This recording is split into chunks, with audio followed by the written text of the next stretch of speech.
Good afternoon and welcome everyone. I'm sorry for the slight delay. We were having some technical issues with Zoom, but it's a pleasure to be with you. My name is Greg Nielsen.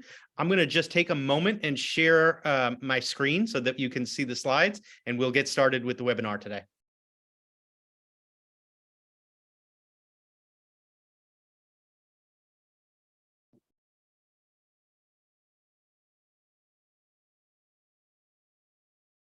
Okay, I want to welcome everybody this afternoon to today's webinar entitled Mission Ambassadors. My name is Greg Nielsen. I'm a managing director at DCM Associates. I'm also the president and CEO of Nielsen Training and Consulting, where we work with nonprofit organizations all across the country to translate vision into reality. It's a pleasure to be with you today. We're going to be talking about a topic that is very important for all nonprofit organizations, and that's how to develop effective advocates and ambassadors for the mission of your organization. As we get started, I want to share a quick story from my own past of how this became relevant for me. I'm an attorney by background. I started my career in nonprofit leadership back in 2008 as the CEO of a pediatric healthcare nonprofit here in Louisville, Kentucky, which is where I'm based. And when I first took over, again, realizing I didn't have any extensive nonprofit experience as an attorney, I started meeting one-on-one with each of my board members. And what I wanted to know from them is, what did they see as the most critical value of the organization? Where were they seeing that we could make an impact as an organization? What did they see that we did well? And one theme that I heard over and over again, and it may resonate with you as well, is folks would tell me we are the best kept secret in town. And they would say that with a degree of pride, right? And to an extent, it is something to be proud of, that you have an impact and a value on the community. But what scared me as the new executive director of that organization is, why were we the best kept secret? Right? Why didn't more people know about us? Why didn't more people know about the impact that we had? And so in today's webinar, I want to talk to you a little bit about what is the value of developing advocates and ambassadors within your organization. Why do you want to do that? Who can make the most effective advocates and ambassadors for your mission? And how do you develop those advocates and ambassadors within your own organization? I'm going to leave plenty of time at the end to address any questions or additional topics that you may have, because I want this to be an interactive discussion for us today. So let's start with the why. Why do we want to develop these ambassadors for our mission who can spread the good word about who we are, what we do, the value we bring to the community, how we can help serve even more people if that's our goal? So why do we want to do this? Number one, it establishes credibility for our organization. Think about generating a buzz in your community about the value and the impact that you bring. Automatically, your credibility level among funders, among stakeholders, among potential volunteers goes up.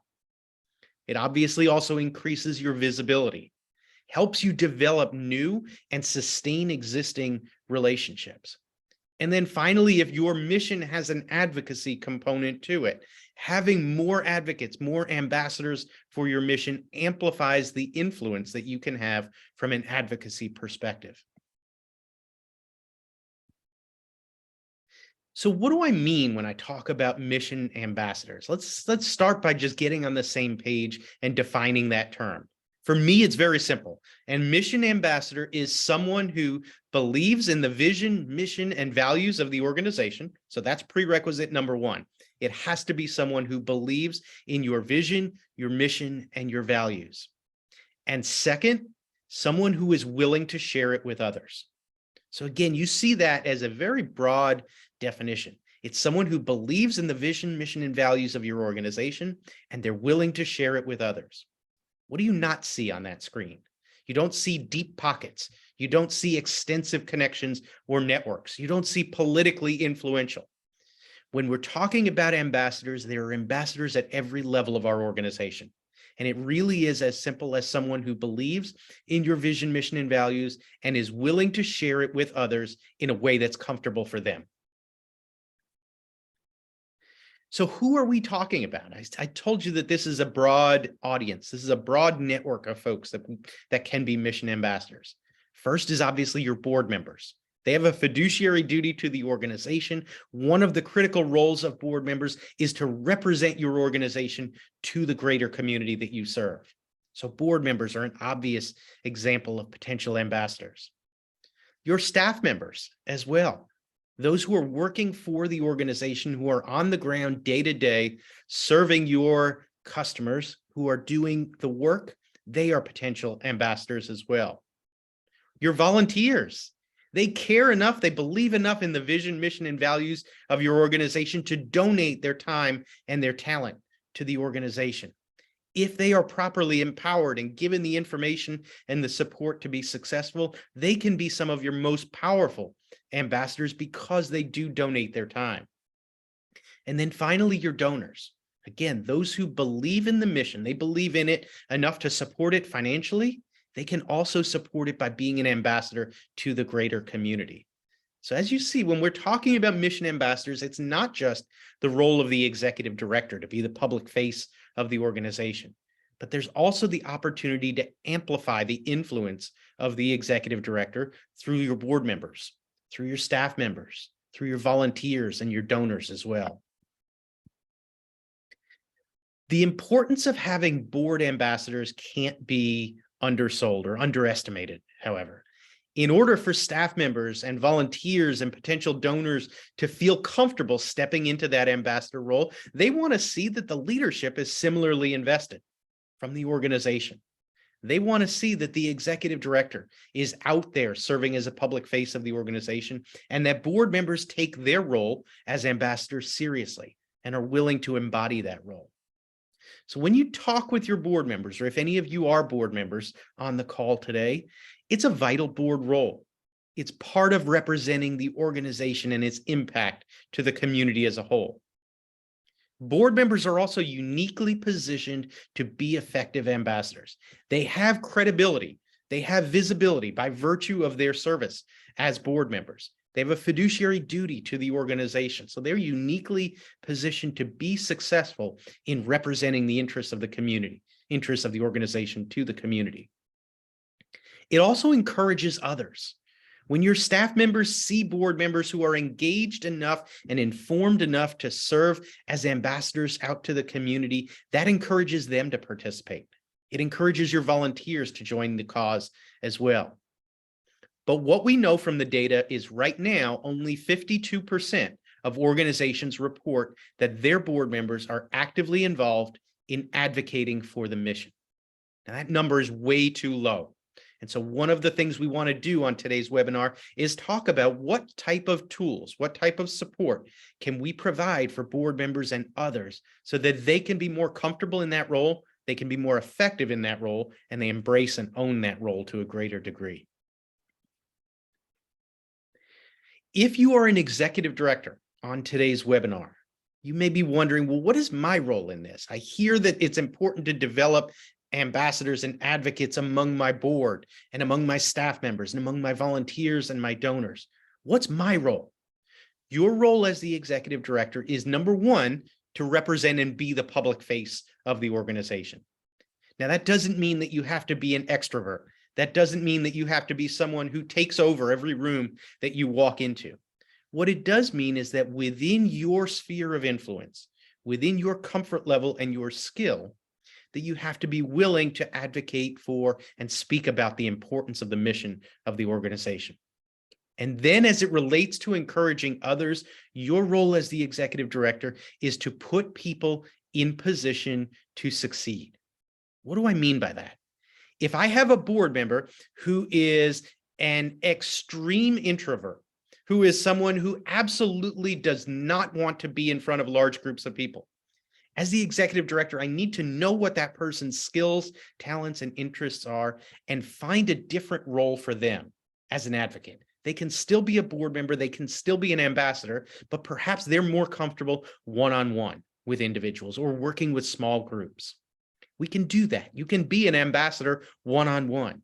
When we talk about being an advocate, it doesn't mean that you're speaking in front of large Rotary groups or the city council or at the gala. Right? So the leader's job is to understand your team, Understand your board members, their strengths, their weaknesses, their talents. Your staff members. Do you have a staff member who is particularly interested in or would be particularly effective at serving in a more public-facing role within the organization? Cultivate that, hone that, develop those skills. That's the role of the leader. So it's to set the example and then put other people in positions to be successful.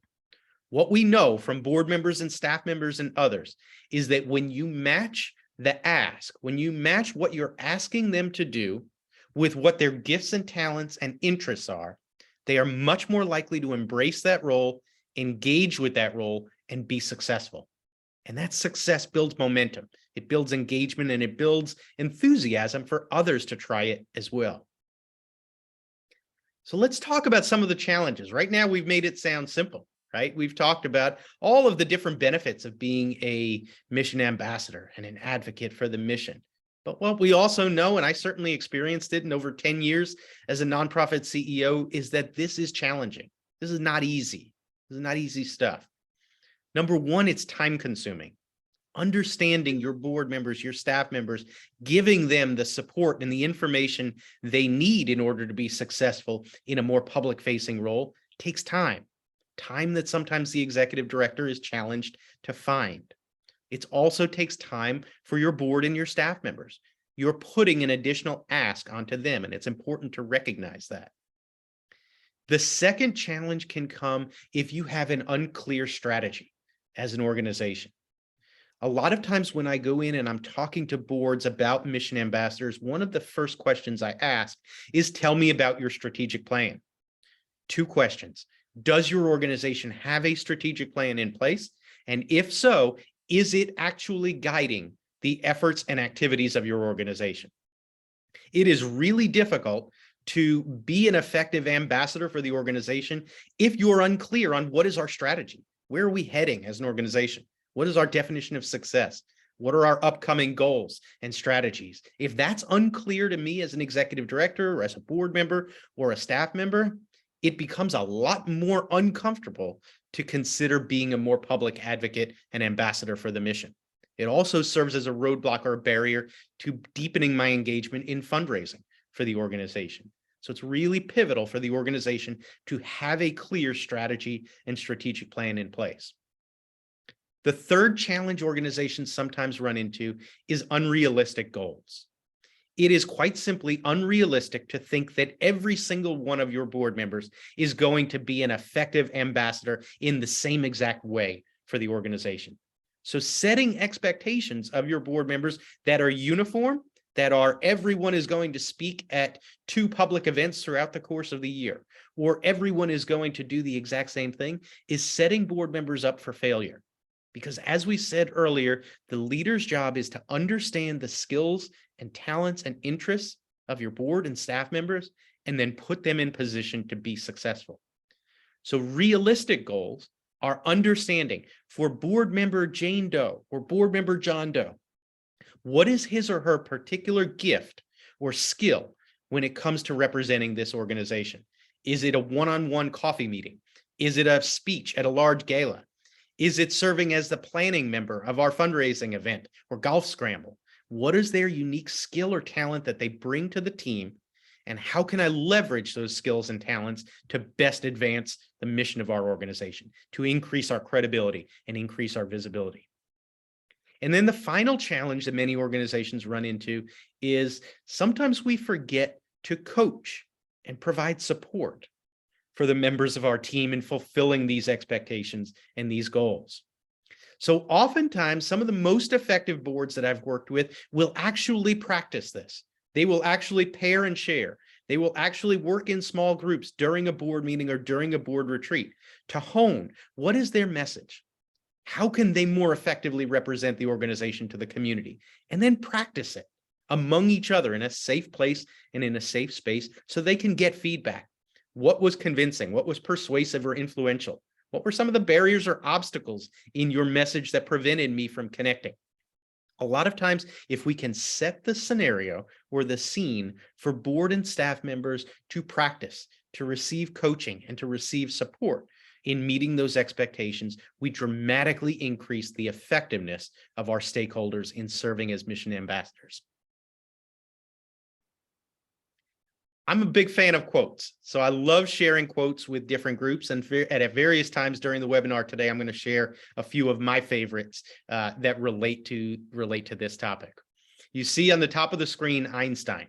One of Einstein's many quotes was, "There are two types of speakers in the world, the nervous and the liars." Right? You can be an extremely effective, compelling public speaker and still be someone who gets nervous prior to doing it. There's nothing wrong with that. There's nothing abnormal about that. So it's important at the outset of working with your board or your staff to acknowledge that there may be different feelings associated with public speaking, that there may be different experiences, positive or negative, that board members and staff members have had in public settings and public forums. Setting that expectation, normalizing that nervousness is fine. It is natural.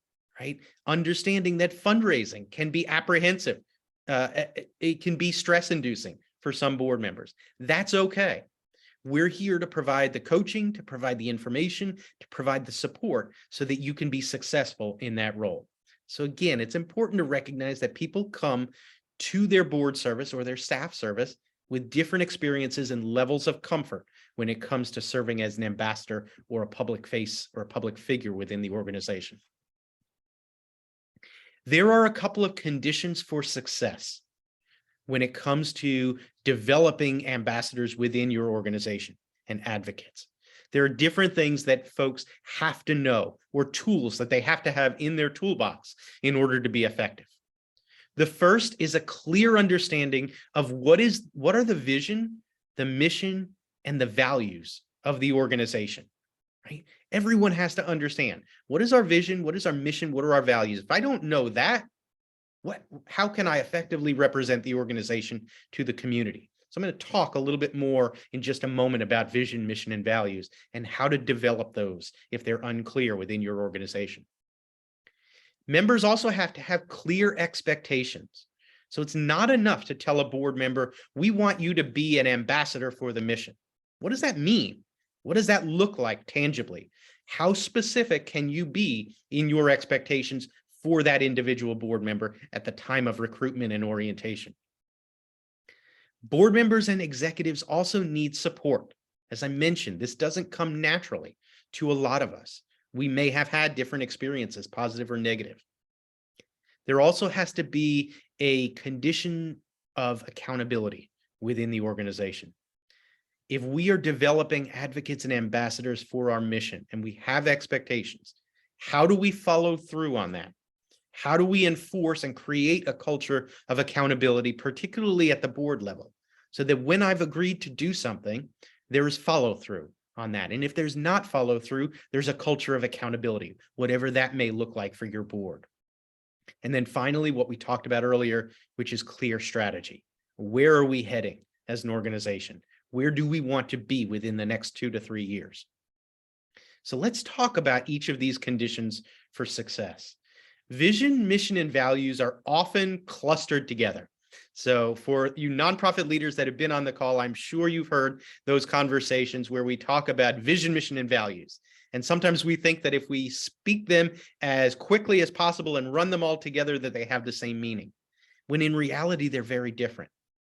Our vision as a nonprofit organization is our destination. It's that desired future state. What are we trying to create as a nonprofit organization? For example, let's say that we are a food pantry. Our vision is perhaps within the next 10 years, we want to create the conditions in our community where no child goes to bed hungry at night. That's a desired, compelling, ambitious, bold future state that we're committing ourselves to as an organization. That destination is our vision. Our mission is our roadway. It's how are we going to do that? Our organization does that through programs that serve children after school, that provide food on weekends and at times where there may be difficulty obtaining food. We provide food in places where there may be a food desert Again, this is just an example, but our vision is our destination. Our mission is the roadway. How do we do it? How are we getting there? And then finally, our values. So think of our values as your guardrails. So if we've talked about the vision as the destination, the mission is the roadway, your values are the guardrails. What do you as an organization refuse to compromise along the way? What are those values or principles that are so central to who you are and what you do that you refuse to compromise them along the way? So it's important in developing advocates and ambassadors that your organization be clear on what is our vision, what is our mission, what are our values. A vision is three things. So if you are working or if you need to do some work as an organization to develop or refine your vision, a vision is three things. It's graphic, it's inspiring, and it's attainable. So when you think about your vision, think about those three characteristics. Is it graphic? Meaning, can stakeholders, community members picture what it is that you're trying to achieve for the community that you serve? Second, does it inspire them when they hear it, when they picture it? Is it something that is likely to inspire people? And then third, is it attainable? Can they envision a scenario where your organization can help bring that desired future state to pass? One of the most compelling examples that we have in our nation's history of a vision statement came from President Kennedy. President Kennedy's famous quote was, "First, I believe that this nation should commit itself to achieving the goal before this decade is out of landing a man on the moon and returning him safely to the earth." So let's think about when this quote was spoken. It's 1962, and let's run it through our three criteria for a vision statement. Is it graphic, right? Can you picture someone at this country placing a man on the moon? It's something that is very visual. Each of us listening to that can picture that happening. Is it inspiring?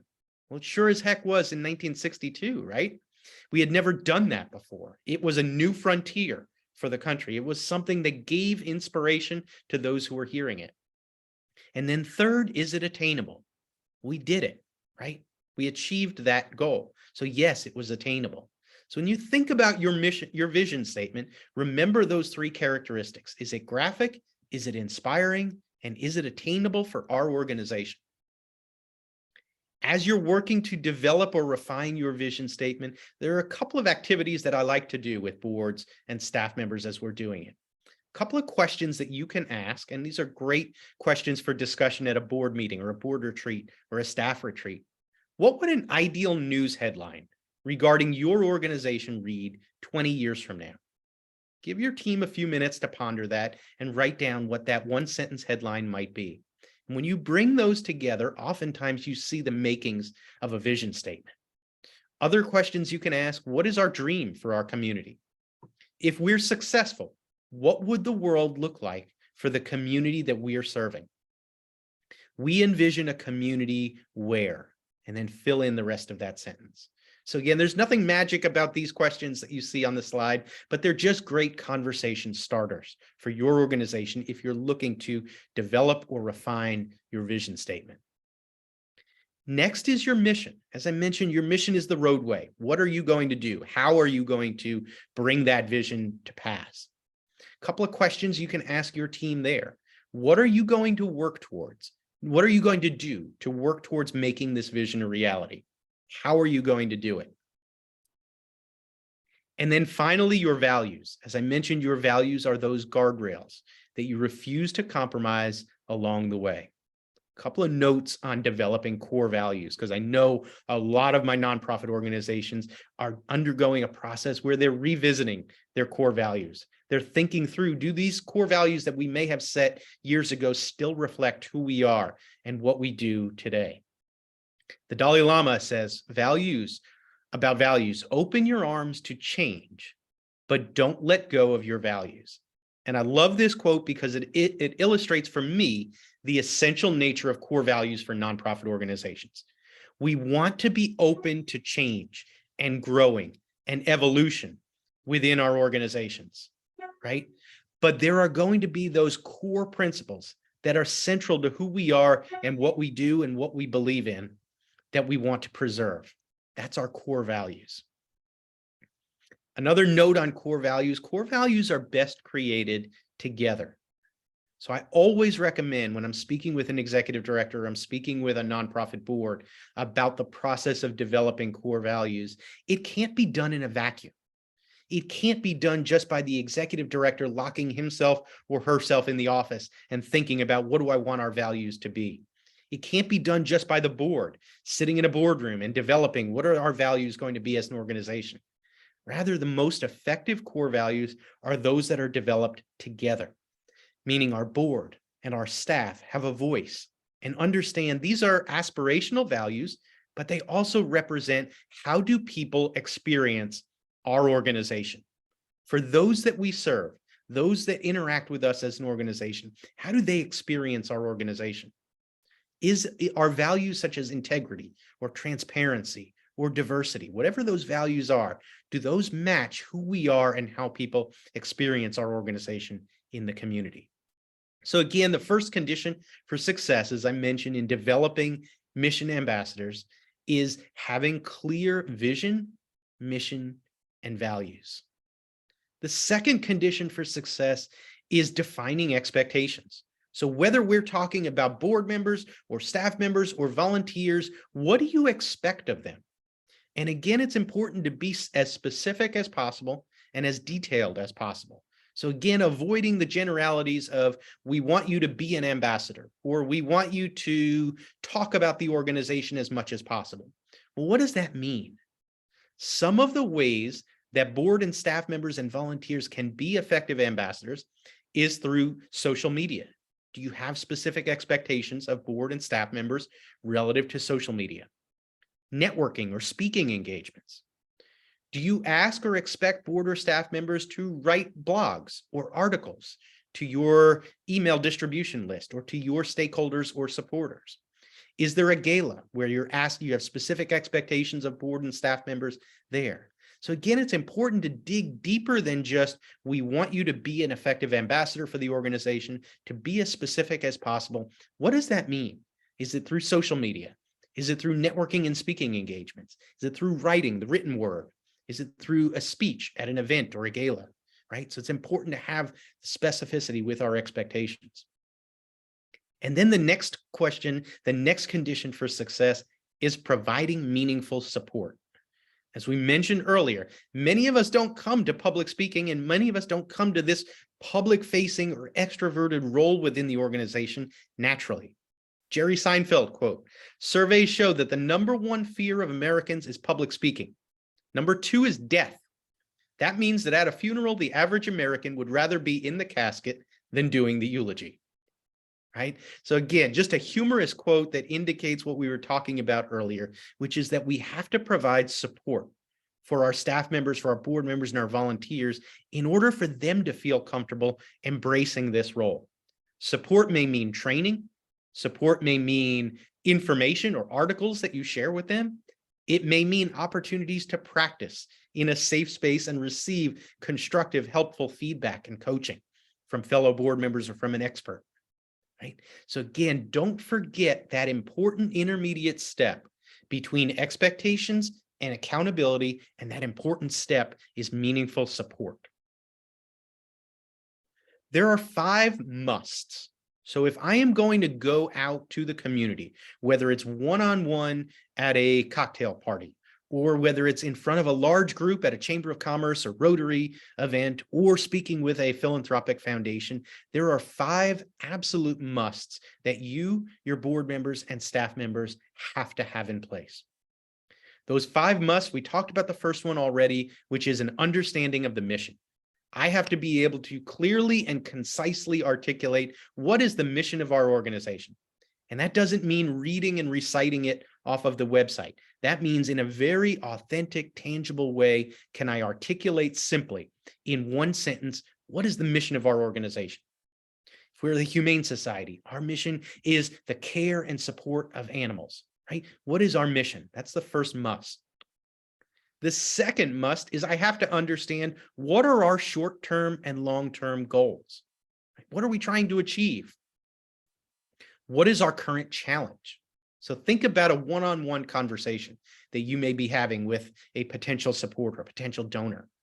You want to know, what is our mission? What are we trying to achieve in the short term? What is our challenge? What are we up against right now? And then fourth, what is our dream? Oftentimes this is phrased in terms of, if you had unlimited resources, or if someone were to write you a check with a lot of zeros today, what would you do with it? You don't ever want to send your board members, your staff members, or yourself out into the community without a clear, concise answer to some variation of that question. What is our dream as an organization? If resources were no obstacle, what would our dream be as an organization? And then the final must is more of a skill to develop, and that's how to listen. The most effective fundraisers across the country will tell you that the most important skill that they've had to hone and develop throughout their career is the skill of active listening. It's not speaking, it's not downloading information to your audience. It's, how do I give someone just a little bit of information, the right type of information, and then how do I have enough confidence and trust in myself that I can pause, allow there to be silence, and then listen to the feedback or response I get from my audience, whether it's an audience of one or an audience of 1,000. The ability to listen to what is meaningful to that particular person or group that I'm speaking with. The most effective fundraisers around the country tell you that that's what differentiates the good from the great, is that ability to listen actively and then respond to what you're hearing.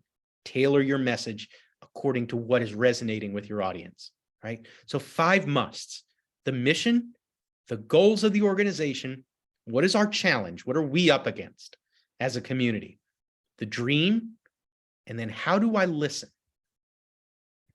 So as you think about building the foundation, and this is applicable for a one-on-one meeting that you may be having with a donor, it's applicable for a small group meeting that you may be having, or a large luncheon, or a larger event. 3 things you should think about in planning what you want to say. And again, we want to be intentional. Before we go out and serve as an ambassador of the organization, I want to know, what is the event that I'm speaking at, or who am I meeting with? And I want to be able to think through 3 specific points. What do I want this individual or group to know? So at the end of this meeting or event, whenever that may be, what are the no more than 2 or 3 things that I want them to know about our organization, right? What is so central, so critical? What are the 2 or 3 things I want them to know factually? Second thing I want to think about is, how do I want them to feel? So at the end of this conversation or event, whoever it is that I'm meeting with or speaking to, how do I want them to feel about this meeting?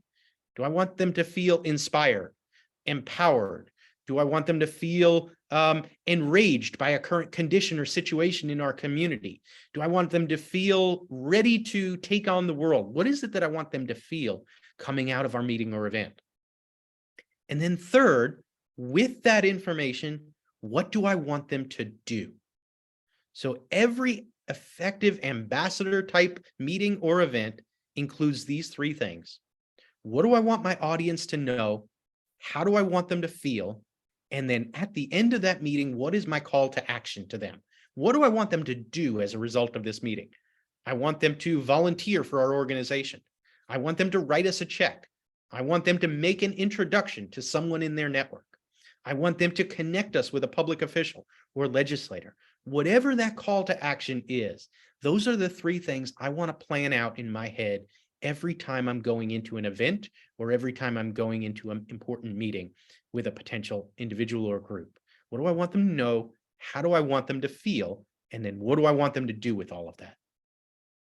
So let's get specific and talk a little bit more about social media, social gatherings, and event speeches, which are really 3 of the most common events for nonprofit leaders and board members and staff members where they're going to be serving as an ambassador. So for social media, it's important to think through for your organization, what is our goal with social media? What are we trying to attain or achieve? Because that goal is going to drive what platform do we use to achieve that. What is our message? And do we have a policy with respect to social media? So think about for different organizations, that goal may be different. We may be trying to use our Facebook page to attract volunteers for the organization. If that's the case, the information that we provide to board members and staff members, the information that we put out on our social media is going to be geared specifically towards that goal. It's going to be different than if we are trying to use our social media to generate donations or to generate customers or stakeholders to participate in the programs and services of our organization. So it's always important before using social media to be clear on what is our goal. And then second, to examine what platform or platforms are likely to help us achieve success in that goal. If all of those that we're trying to reach are on LinkedIn and we're communicating only by Facebook or Twitter, we're missing our audience, right? So it's important as an organization to understand for our goal, where are the likely recipients of that message likely to be found? If it's on multiple platforms, let's use multiple platforms. If it's on one more than the other, let's target our efforts and be strategic there. It can save us a lot of time and capacity and bandwidth to avoid the kind of blanket painting with a broad brush approach of just hitting copy and paste onto multiple different social media platforms. Let's be intentional. Let's understand what is our goal, where is our audience likely to be found, and how can we craft a compelling message on that platform.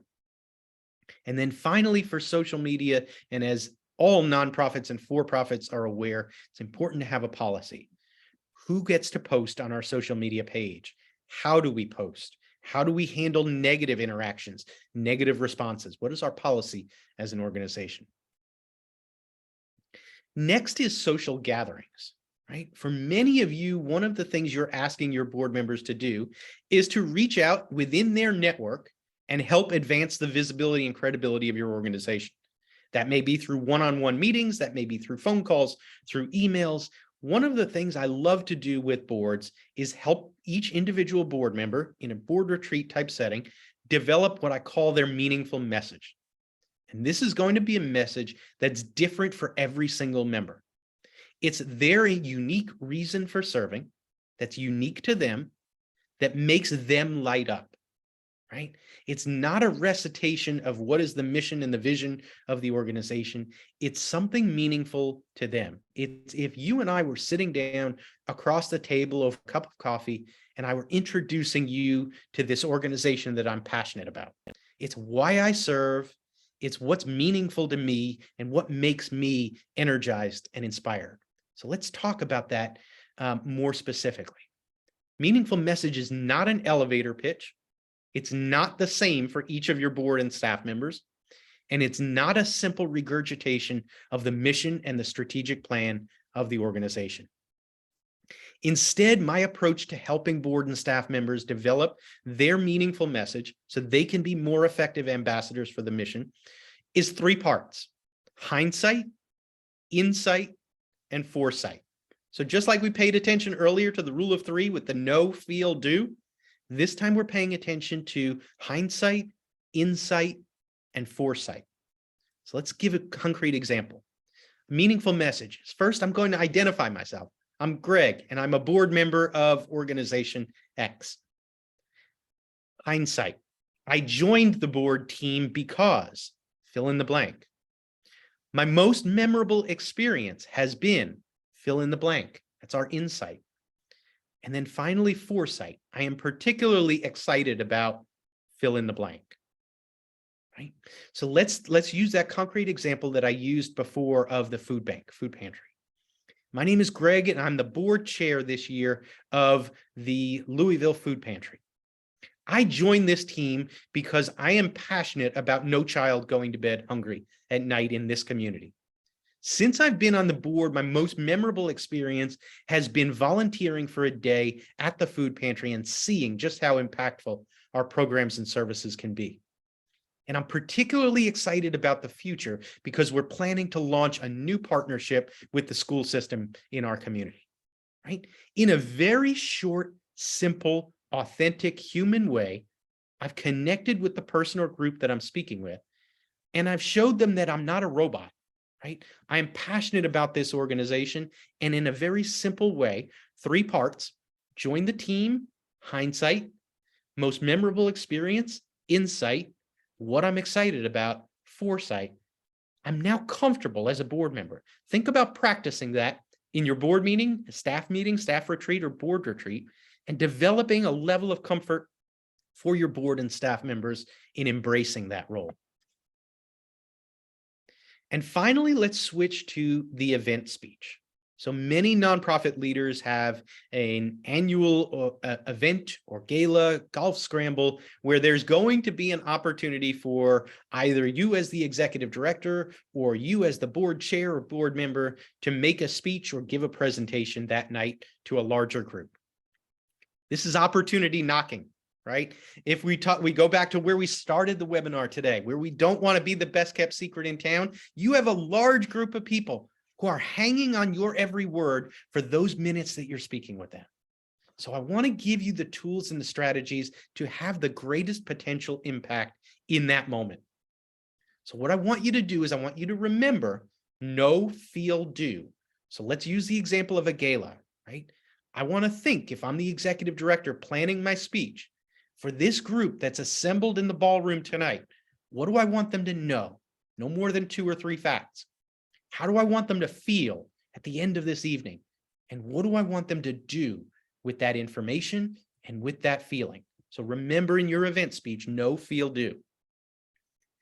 Third point, with your event speech, it is important to be short and sweet, to the point. Folks are coming to a gala or coming to an event for a variety of reasons. Yes, they may believe in the mission, but they may also be there to socialize with friends or business colleagues. You can be much more effective if your message is short, concise, focused, and to the point, right? We have all been part of events. I've certainly attended events. I attended an event last year where the executive director's gala speech went on for more than 45 minutes. By the end of that time, the audience was, part of them wanted to just get up and stretch their legs, but they had lost the impact of know, feel, do. It had just been diluted because of the amount of time that speech took, right? So what we want to understand is short and sweet, know, feel, do, and be as specific as possible. If there is a specific call to action for the group assembled at your event, tell them exactly what that is. So let's give you a couple of bullet points or a couple of strategies or tips. You always want to begin your event speech by grabbing their attention. Think about your opening line. You will never have more attention focused on your speech than you do on sentence number 1. So I strongly encourage you to leave the thank yous to someone else. Sometimes as leaders, we give away our influence. We give away the impact of our speech at our event by opening it up with the laundry list of thank yous. I want to thank my board members, my staff members, all of our sponsors this evening. What you've done is you've given away the most powerful potential impact of your speech. Allow someone else to do the thank yous, whoever is introducing you, or perhaps the board chair can handle the thank yous and then turn it over to the CEO or executive director for the powerful speech, right? So don't give away your power and your influence at the outset of the speech. Think about that opening line, something that's going to grab their attention. Second component of an effective event speech is, what are we, and I put that in quotes, up against? You will be more successful in your event speech if you can cultivate a feeling that all of us at the event together, we are in the boat together. We are up against a common challenge and have a common dream or way of addressing that challenge. Now let's go forth and do it. Tell a powerful story, share 2 to 3 key facts, and then wrap up the speech with a concrete, specific call to action. I'm calling you to action to donate generously this evening to our Fund a Need drive. I am calling you to join our letter writing campaign, to volunteer at our organization. Whatever those specific calls to action are, give people who are energized and inspired something specific to do with that energy. And as we wrap up, before we open it up to questions, if your team is struggling with this, that's common, that's natural. I share this chart that comes from a colleague of mine, Amy Varga, the Varga Group. Understand what is the specific challenge you're having. So if your board and staff members are telling you, I don't know what to do, or I don't know how to do it when it comes to being a more effective advocate or ambassador for the mission, what they're telling you is that the strategy is not clear, or I don't have the skills. I don't feel like I have the skills to be effective. You need to address that by clarifying strategy or providing additional development and training. If they're telling you, I don't want to do it or don't know why we have to do it, what's lacking for them in that moment is motivation and purpose. So applying skills and training is not likely to achieve results there. What you need to do is connect the deeper purpose and meaning for them. A couple of parting tips, and then I'll open it up to any questions that you may have. Remember, your job as a leader is to put people in position to succeed. Understand the unique gifts and talents of all of the different groups that make up your organization. Before going into a meeting or a speech or a presentation, think about know, feel, do. Work with your team and practice their own meaningful message. Consider a matching or partner approach to practicing that's safe for board or staff members. Set achievable goals and celebrate progress along the way. And think about how are we going to measure and support on the effectiveness of our board and other stakeholders in their role as ambassadors. With that, I'm going to stop my screen share in just a minute and open it up to any questions that you may have. Because of the group, if you could use the reactions function on the bottom of your Zoom screen and raise hand, so I know that there is a question out there, I'd be happy to call on you and address your questions. And then before we wrap up, I just want to share my contact information in case you have additional questions or want to reach out to me directly. You can reach me on my website at www.nielsenconsults.com. By email, gregory@nielsenconsults.com. My phone number is listed there, and I'm active on Facebook, LinkedIn, and Twitter. For those of you who may also enjoy podcasts, I do host a podcast on nonprofit leadership called Nonprofit Vision. And there are a little over about 115 or so episodes that are out there right now. They're a quick listen, 20 to 30 minutes. And I encourage you to check that out.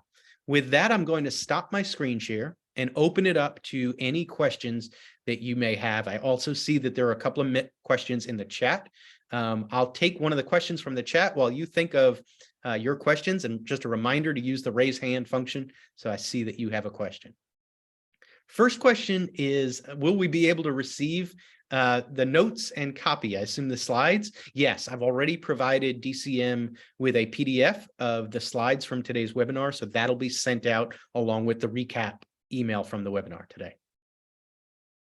Another question that came in, or comment that came in, says, my speech coach used to say, if you're, oops, I'm sorry, that just disappeared there. If you're not a little nervous after practicing, you don't care enough about what you have to say. I like that. I think that that's absolutely accurate. It matches our experience that, we are naturally going to be nervous when it comes to a public setting. And I think that that nervousness, as long as it's harnessed correctly, can be a real gift for us as well.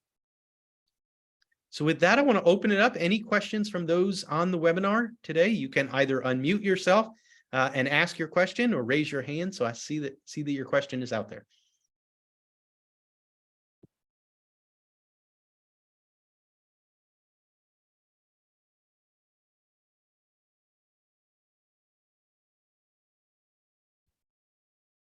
Misty, I see you highlighted on my screen. Do you have a question, or you're muted right now?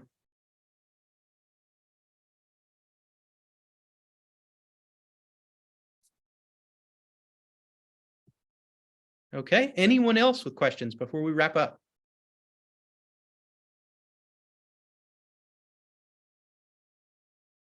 Okay, well, I want to thank everybody for your time today. It's been great to be with you. I hope everybody stays safe, stay well, and again, you'll be provided with the slides after today's webinar. Thanks so much and have a great day.